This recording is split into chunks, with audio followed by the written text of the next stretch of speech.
Hey, everybody. Oh, I see you, you little guy. Welcome back to episode 8 of Lands of Legend. As always, Rock here. And let's deal with this. Oh, no, I don't have it. Let's deal with this mess before it becomes too much of a problem. So, welcome back to episode 8 of Lands of Legend. Been a little bit busy. And by busy, I mean I've more or less been kind of plotting out what I want to do next. I took a look over our gear. Noticed we had quite a few good enchanted books, mending, fire aspect, sharpness, and it only but felt fitting that we should start taking advantage of them. I think I have a bad habit in general while playing CTMs, is where I don't really do a huge amount with enchanted books. At least not always. It really depends on the situation, but anvils are usually always tricky to come by, and because of that, being able to get the iron to create anvils, and then be able to have the XP to, do book-related stuff. And even in that case, if I don't have enchanted books, and, so on and so forth, it's always a tricky situation. But we do have an anvil with some level of durability.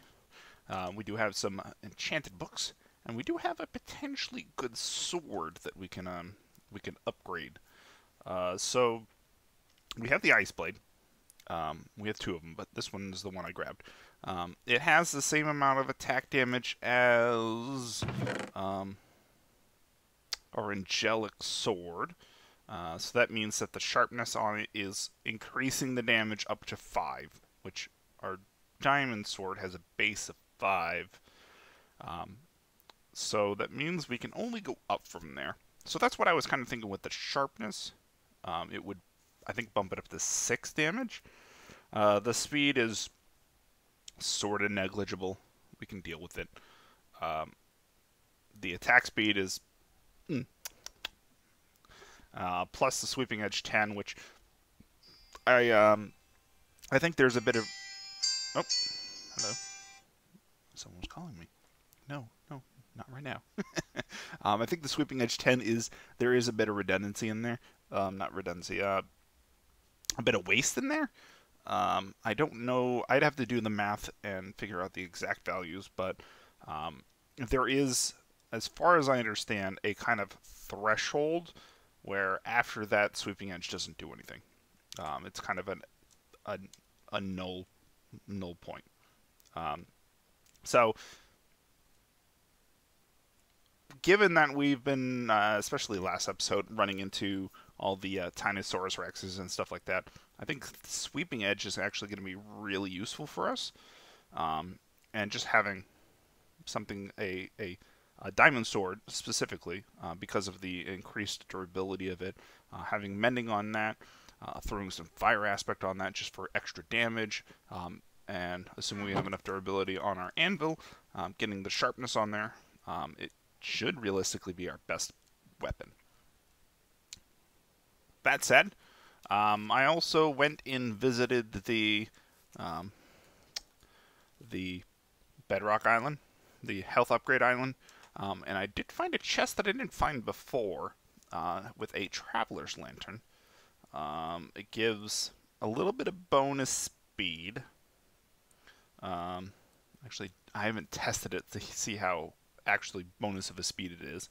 But it has the requirements of minus 16 to max health, which is very skeptical. I think if we don't take any damage, the minus max health is not going to do anything problematic. But as soon as we take damage, if I remember correctly, we're going to have to then regenerate all of that extra max health. So, as a point of reference, let's just test it.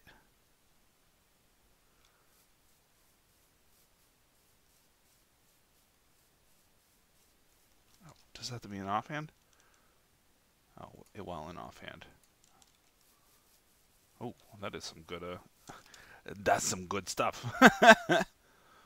Okay. That, I think that equates to, it's 0.03. I think, because there's different ways you can set up the attributes of items in order to give stats, I think this is ultimately equating to a 30% speed increase? Let's see. Yeah, I think that's like a 30% speed increase. I'd have to look into it a little bit more, but that is definitely a potential interesting item.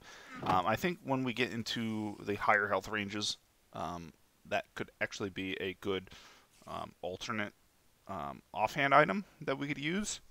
I think for now this shield fragment is going to be our best bet.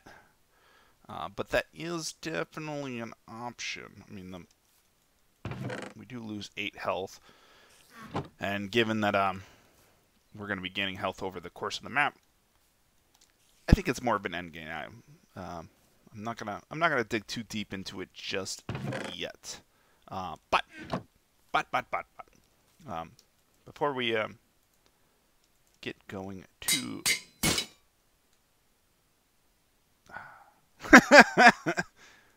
sad panda. Okay, well, we didn't get as much a chance as we wanted on our sword, but we at least got the mending on there. So we have I mean, we have a means of keeping it, sustaining it, which I guess is a good thing. I mean, theoretically, I probably could farm pigs. I don't want the fire aspect. I mean, I could tag team it with that fire charge over there, but seems like a lot of work for probably not a huge amount of gain.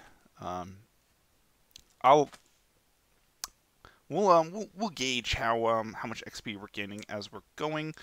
I mean, we do have a mending helmet, a mending chestplate, mending pick, so it's very it's gonna be tricky to actually get it. Oh, well, hello, Rain.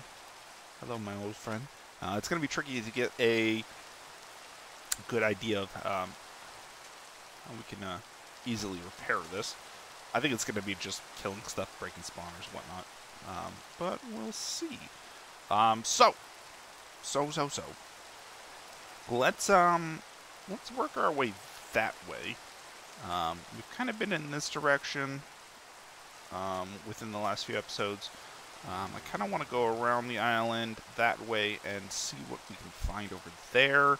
I believe we've seen stuff over there. It's been a few days since I last played, so I'm trying to remember. As a point of reference.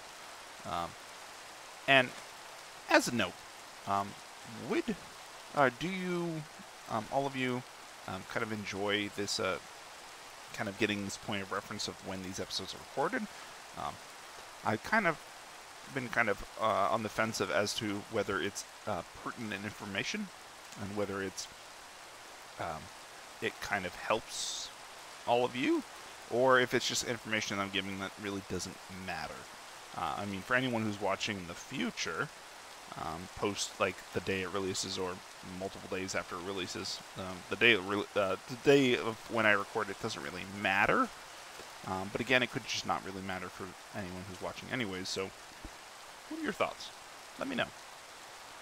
So I'm going to start heading that way, and when I find something interesting, I'll bring us back in. So, be right back. Alright, so we're back. I've been heading my way around the island. I did find some good stuff right there. Brewing stand that had a few potions in it, which... So, I found a kind of an interesting area. Oh, I didn't even see that. Looks like it has a heart upgrade as well, which is fantastic news. I believe we're... Oh, hey. I believe we're at the current moment, without grabbing that, I believe we're 2 heart upgrades from our next upgrade. That's a mouthful, but we're 2 bedrock bedrock blocks from our next upgrade. There we go. That sounds more reasonable. Oh, hello. Grab you. Where are you in here? Wood brew. Sound good enough. Building blocks, I'll grab you.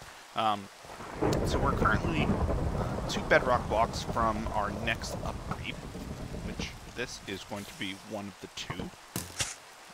Ow. Oh, that's right. We've got the berry bushes hurt you from moving within them. I worked with Kojo, Corey, who was the developer who made the berry bush. I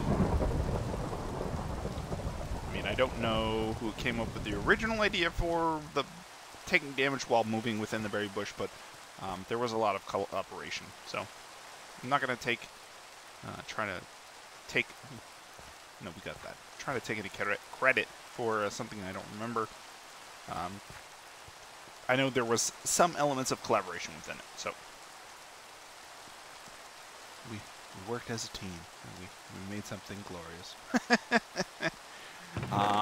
That give us a bedrock block. Fantastic. Okay, so let's continue on. So I had a thought as to what the main story time with Rock conversational piece would be for this episode. I want to just say, first off, episode 6 is already out. It came out yesterday as of this recording, and the feedback overall that we got from that episode is fantastic. I'm glad that all of you really enjoy the existing format for Monumental Victory. It's kind of what I've felt has been the best way to set up a series like this, just because the CTM format itself, you kind of want to see all the action. And I mean, as long as you're getting kind of bits and bobs of entertainment, maybe not entertainment, but at least you're getting bits and bobs of conversation throughout, then you can find it entertaining. So, with that said, I did have a thought that came into mind for a potential conversation piece. It's something I generally try to avoid talking about. It's kind of why I generally avoid talking about, recommending people to, subscribe, to like the video, etc., etc. The common things that you're supposed to do as a YouTuber. Kind of the reason I try to avoid doing that. Oh, I'm gonna put that on hold for a second. Look at that. That is a heart container. That will give us a second bedrock, and it will put us at 36 health, I think. Because each heart is 1.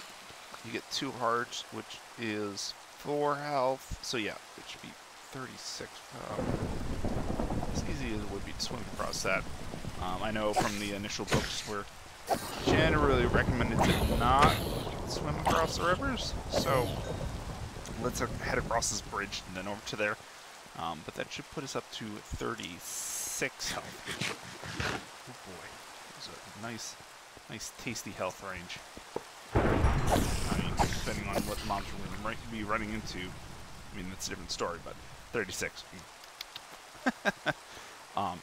That said, I generally try to avoid plugging my videos and all of that.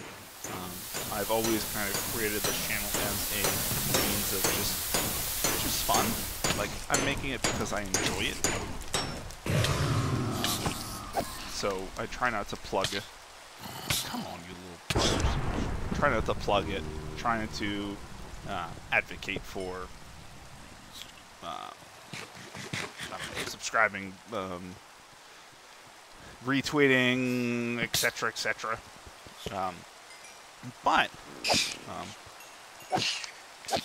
felt like a pertinent.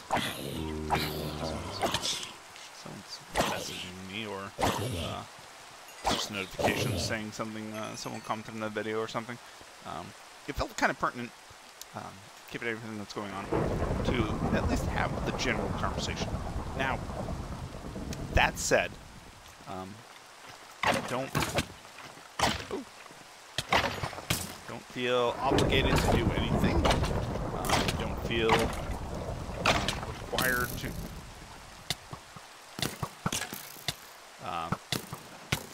Don't required to feel any particular way based off the conversation we have today. As a general note, this series was created out of pure passion and love for Minecraft and the CCM genre, and I never expected anything to come out of it. I started but a mere pleb, and I've kind of grown up into Papa Rock. So, I mean, there was no inherent intent for anything to actually happen. I actually never expected people to actually watch the stuff that I do. And here we are.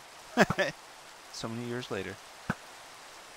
That said, I felt it would be appropriate to have the conversation, regardless if it leads to anything. And I fully expect it doesn't lead to anything. I don't necessarily create this content in the means that it leads to something. As it's always been, I create this as a passion. But I always just want to ask the question, just because. I don't. I'm not like really any major YouTubers. I don't ask for subscribers. I don't ask for. I don't ask you to like the videos. I don't ask you to subscribe to the channel. Generally speaking, I try to create this as a passion project. However, there's always the thoughts of, would people be interested in kind of contributing more? I mean, if the answer is no, then I don't care. I've always done this for the many years that I've done this. It's just a passion project. However, like I said, it comes down to, would people be interested in doing more for the channel, for the brand, etc. And just as a reiteration, I don't expect anything to be done, but I always just kind of ponder. So the question that comes to mind, oh, you little bugger, is while I do have a Patreon, I do put info in the comment section. Is this something that I should plug more? I mean, are there people out there that would want to participate if they knew more about it, or if there was more that was done with it? Now, bear in mind, we are in worldwide a pretty shady situation. So I completely understand that everyone, generally speaking, everyone that's probably watching this video, not everyone in the world, but everyone that's watching this video, has probably been affected in one way or another by the Rona. And I expect nothing out of you. Just enjoy my content, and that's it. However, I know there are people who would be full-heartedly willing to contribute in some fashion or another.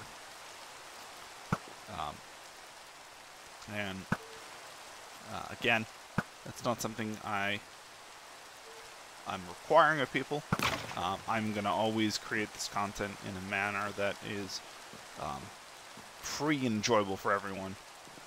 I mean, hell, even the all the episodes that or as far as I know, unless I miss something, as far as I know, all the episodes that I've set up, I do have ads, but those ads are set up at the beginning and the end of the episode.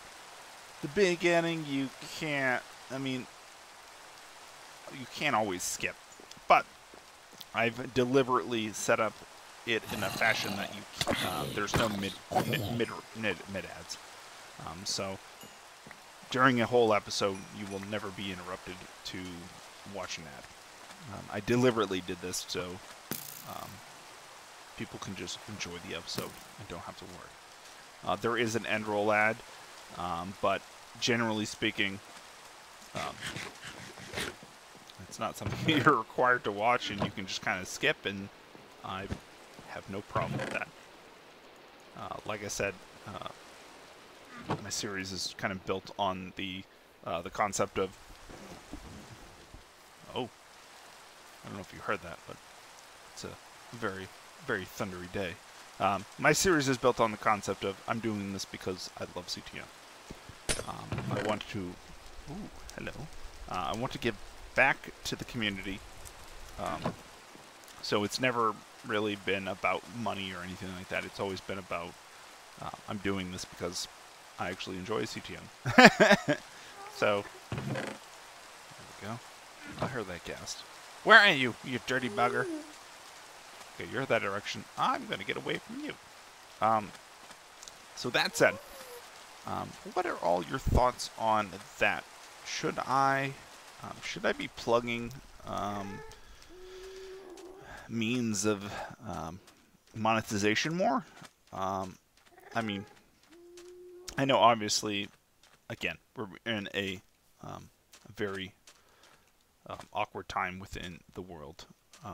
Not everyone has jobs because of situations, and I'm sure there are plenty of people who don't have jobs would absolutely love to donate, give money.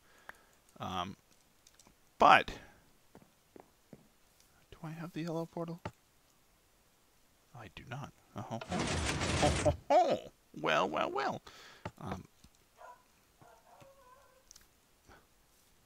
Damn dog.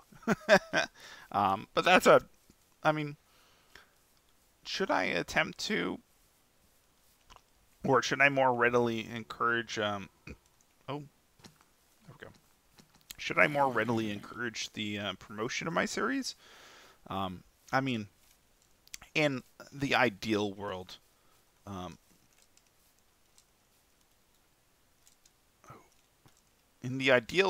I'd be able to play Monumental Victory and maybe be able to use the ad revenue and whatnot to be able to play it as a living. But I mean, that's obviously not a realistic expectation. Boy, that looks like a bad time. And I mean, technically, it could be done as a real-time profession via Patreon and stuff like that, which I do have, but I do not openly I don't openly promote. I put in my video descriptions and stuff like that, but I don't openly promote. But I mean, I don't know. It's a tricky topic. It's not one of those things where I want to physically promote and try to guilt people into donating and whatnot.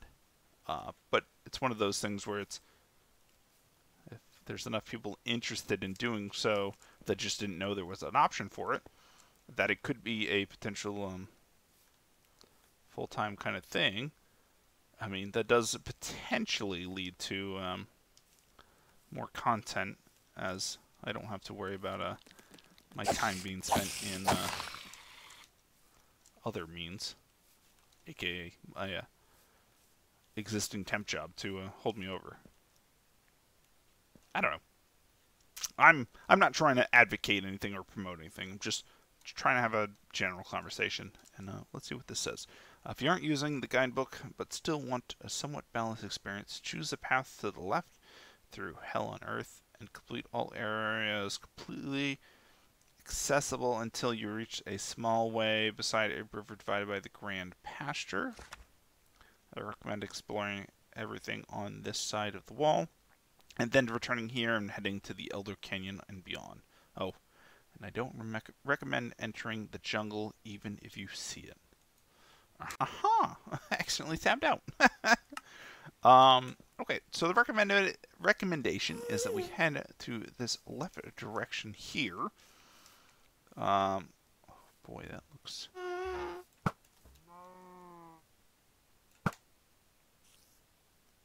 Come on. Why? Yeah, stop it! Okay, well, the recommendation here is to head this direction.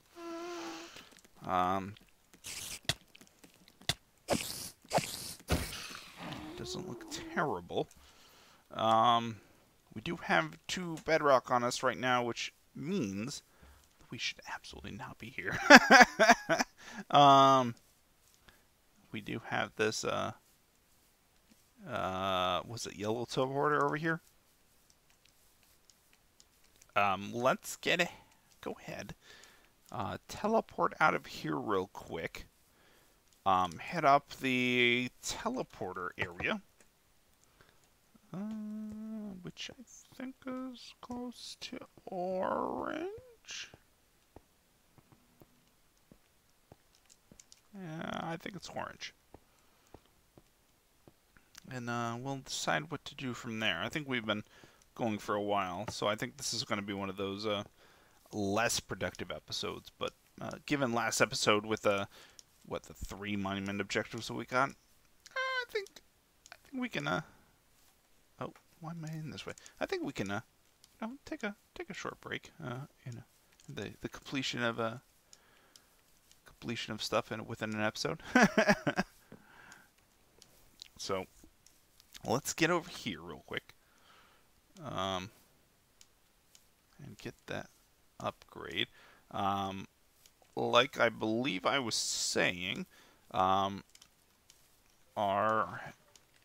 health upgrade situation is we need, I believe, 2 more upgrades to get the next level, which we have on our person, which should put us up to 36 health, which is a respectable amount of health, to be honest. A respectable amount of health. So let's go ahead. There we go. Fantastic.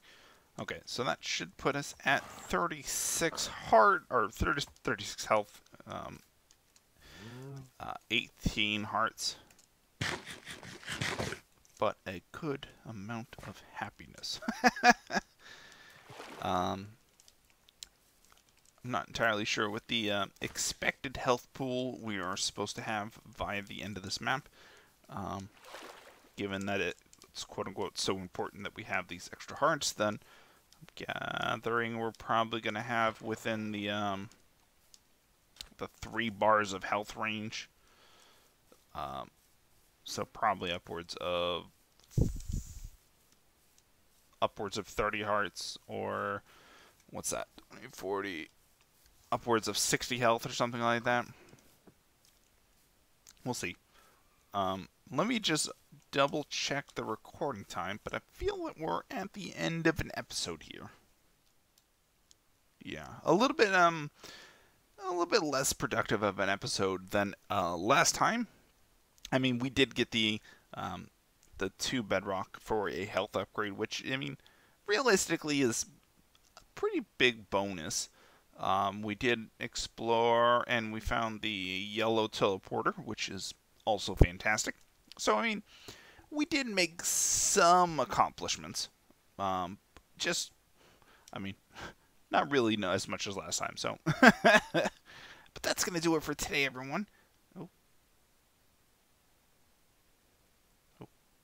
Lots of jumpies there. That's going to do it for today, everyone. Thanks for joining, as always. And I'll join you all next time.